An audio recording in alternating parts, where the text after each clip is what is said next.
વાઘોડિયા નગરપાલિકાને માનનીય નામદાર સેશન કોર્ટ છેલ્લા વર્ષમાં લગભગ 12 તારીખો પડી હતી, ત્યાં સુધી જવાબ આપવા નહોતા આવતા. એમનો જવાબનો હક પણ બંધ કરી દીધેલો હતો. ત્યાર પછીથી એક નોટિસ આપવામાં આવી.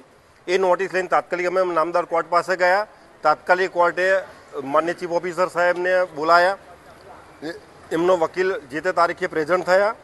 બહુ શોર્ટ 2 દિવસ પછી બીજી તારીખ આવી. તે દિવસે માન્ય ચીફ ઓફિસર એટલે કે નગરપાલિકાના જે વહીવટદારો છે તેમના વતી તેમના વકીલ દ્વારા નામદાર કોર્ટને એવું કહેવામાં આવ્યું કે અમારા તૈયારીઓ બાકી છે, માટે થોડો દિવસની મુદત આપો અને એ બિલ્ડિંગને કાંઈ નુકસાન અમારા તરફથી નહીં થાય એવી નામદાર કોર્ટને નગરપાલિકાના તમામ ચૂંટાયેલા કો કે વહીવટદારો કો કે ઓફિસર કો તરફથી ખાતરી આપવામાં આવેલી હતી.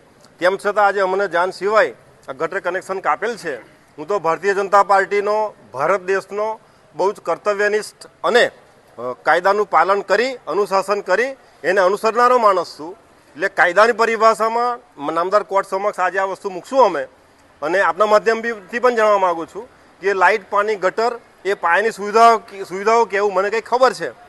કોઈ જાતની તાત્કાલિક બીજી નોટિસ કે કંઈક જાણ કર્યા સિવાય જે કાપવામાં આવેલું છે એ બહુ નિંદનીય, દુઃખનીય છે.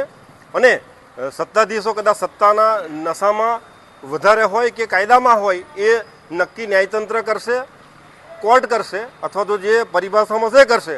હું આપણા માધ્યમથી ફરી કહીશ કે હું ભારત દેશનો કર્તવ્યનિષ્ઠ, મારી ભારતીય જનતા પાર્ટી અમારી માં છે, એનો બહુ જ અદનો કાર્યકર અને સાચું શું છે, કાયદામાં શું છે એનું પાલન કરનારો માણસ છું. એટલે નામદાર કોર્ટ કે કાયદામાં જે હશે એનું પાલન આજે કરું છું, આવતીકાલે પણ કરીશ ને વર્ષો પછી કરતો રહીશ. પરંતુ આ લાઇટ, પાણી, ગટર જેવી વસ્તુઓ શું છે આપ જ નક્કી કરો કે આ કેટલા અંશે ઉચિત છે.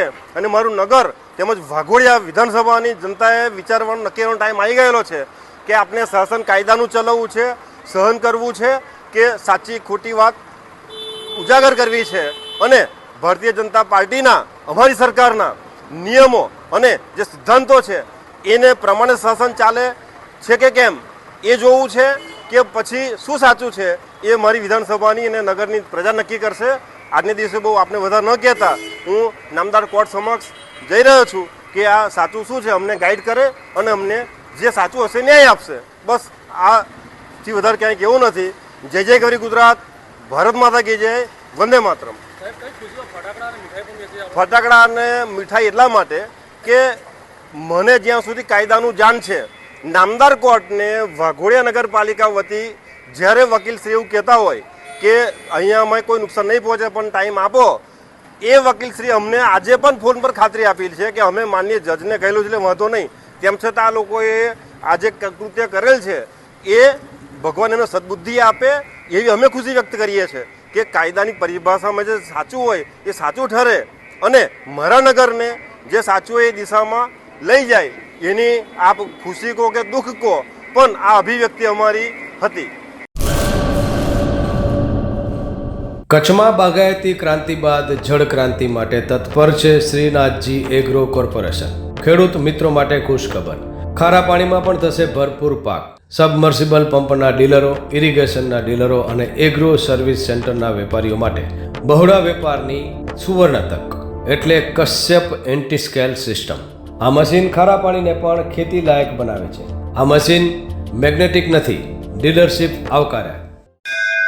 મોંઘું બિયારણ વાયું, સારું ખાતર નાખ્યું, પણ આ ખારા પાણીને લીધે પાકનો ઉગાવ નો થયો તે નો જ થયો અને ઉપજ નો નીકળી. ભલા માણા મૂંઝાય છે શેનો? ખેતરમાં લગાવ કશ્યપ એન્ટીસ્કેલ મશીન, જે ખારા પાણીને બનાવે ખેતી લાયક અને ફળદ્રુપ જમીન સાથે આપે મબલખ પાક. સંપર્ક Shrinathji agro corporation, Prahlad Nagar road, SJ highway, Ahmedabad. સંપર્ક મનોજભાઈ 98 250 20 3 31.